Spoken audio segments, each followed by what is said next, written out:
सरकार खुलासा करेगी कि इसके पीछे कौन था, किसकी वजह से इतनी बड़ी घटना हो गई, वो भी राजधानी में और उस जगह जो हमारा प्रतीक है। ऐसी आजादी के प्रतीक की जगह पर इतनी बड़ी घटना होना निंदनीय है। इतने बड़े पैमाने पे लोगों की जाना, ये बहुत दुखद है। इंटेलिजेंस बार बार क्यों प्रश्न लग जाता है, इंटेलिजेंस हमारा फेलियर क्यों होता है? कोई चीज इतनी बड़ी आ जाए, पूरा देश ये चाहता है कि आतंकवाद खत्म हो, इस तरह की घटनाएं भविष्य में ना हो। और जितनी भी एजेंसीज हैं जो काम कर रही हैं, हमें उन पे भी भरोसा करना पड़ेगा। देश के प्रधानमंत्री जी ने ये कहा है कि षड्यंत्र और जो भी उसके पीछे हैं उसका पर्दाफाश होगा और उसके खिलाफ कड़ी से कड़ी कार्रवाई होगी।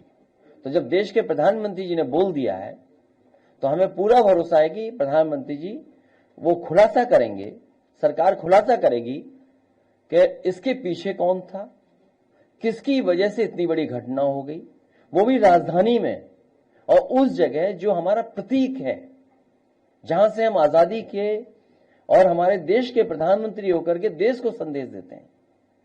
ऐसी आजादी के प्रतीक की जगह पर इतनी बड़ी घटना होना निंदनीय है।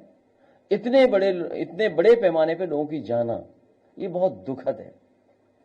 जहां खुलासा हो और षड्यंत्रकारी पकड़े जाएं, इसके पीछे कौन था, और इंटेलिजेंस बार बार क्यों प्रश्न लग जाता है, इंटेलिजेंस हमारा फेलियर क्यों होता है? कोई चीज इतनी बड़ी आ जाए,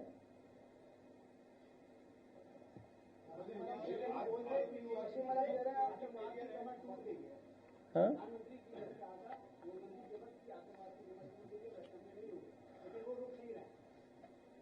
ऑन ए लाइटर नोट, सोना इकट्ठा हो रहा है आजकल, तो सोना कब बंद होगा?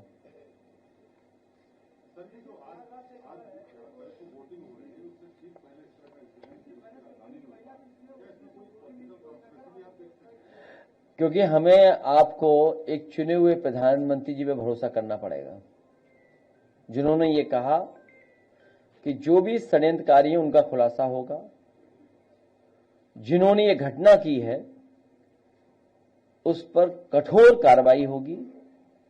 पूरा देश ये चाहता है कि आतंकवाद खत्म हो, इस तरह की घटनाएं भविष्य में ना हो। और जितनी भी एजेंसीज हैं जो काम कर रही हैं, हमें उन पे भी भरोसा करना पड़ेगा।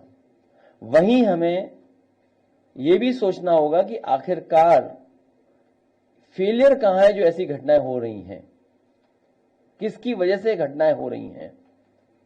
जब लगातार सरकार एक ही चल रही है, एक ही पार्टी की सरकार चल रही है,